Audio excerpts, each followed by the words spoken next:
एक शब्द आप लोगों ने चर्चा की संस्कृति का, उस पर हम थोड़ा मैंने चर्चा कर दे रहे हैं कि बात साफ हो जाए, विषय साफ हो जाए। संस्कृति एक शब्द है और एक पारिभाषिक शब्द है, तो उसके 4 अंग हैं। संस्कृति के 4 अंग हैं, संस्कृत के 4 पार्ट हैं।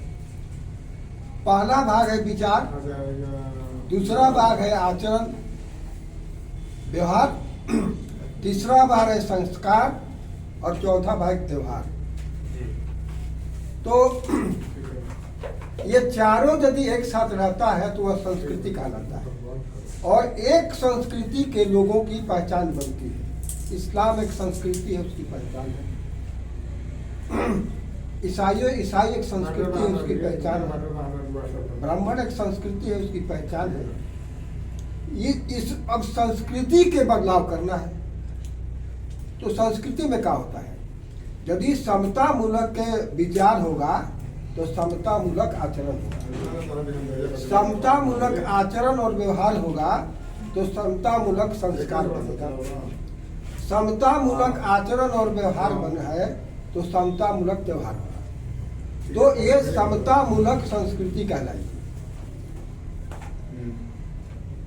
और एक है विषमता मूलक विचार है तो विषमता मूलक आचरण भी है और विषमता मूलक संस्कार भी है, विषमता मूलक त्योहार भी है। जिसे हम हिंदू कहते हैं आज के संदर्भ में, जिसे ब्राह्मणवाद कहते हैं, ब्राह्मणवादी व्यवस्था कहते हैं, वह विषमता मूलक है। विचार में विषमता है, इसलिए ऊंच नीच है, छूत है आचरण और व्यवहार में। उस आचरण और व्यवहार के चलते उसके संस्कार में भी ऊंच नीच है, व्यवहार में जो है त्योहार में। तो संस्कृति की परिवर्तन करना चाहते हैं, संस्कृति में भी परिवर्तन करना चाहते हैं, नई संस्कृति लाते हैं तो विचार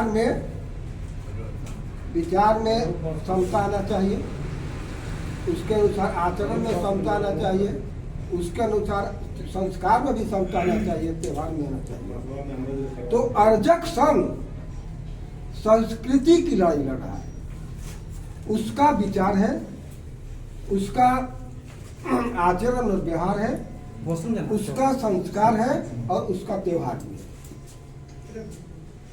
यदि यहाँ की संस्कृति में बदलाव हो जाए तो संस्कृति की गुलामी के मुक्त होते ही आपकी सामाजिक गुलामी से मुक्ति हो जाएगी। बहुत सुंदर।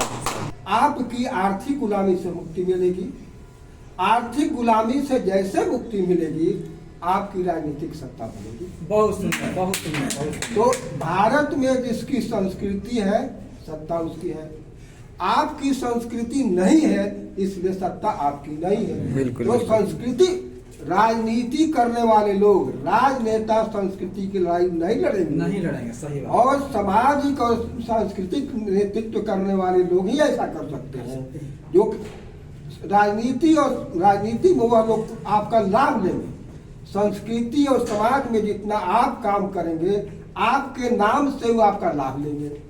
तो आप सांस्कृतिक रूप से मजबूत जितना होइएगा उतना आपकी ताकत बनेगी, आप में एकरूपता आएगी। ये सारी बातें नई तकनीक से, नए ढंग से, वैज्ञानिक चिंतन से और मानववादी चिंतन, चेतना, विचारधारा से ये नई संस्कृति पैदा हो। आपके पक्ष में भारतीय संविधान है, आपके पक्ष में भारतीय संविधान है, या मानववाद की स्थापना करना चाहता है, वैज्ञानिक चेतना पैदा करना चाहता है, और जो विरोधी है वो इसलिए संविधान को बदलना चाहता है। बिल्कुल। हम लोग भारत के संविधान का पहला शब्द है, पहला वाक्य, हम भारत के लोग, we the people of India. अब उसको खत्म करके ये मैं कहता है, अंतिम लाइन है, हम भारत के लोग संविधान को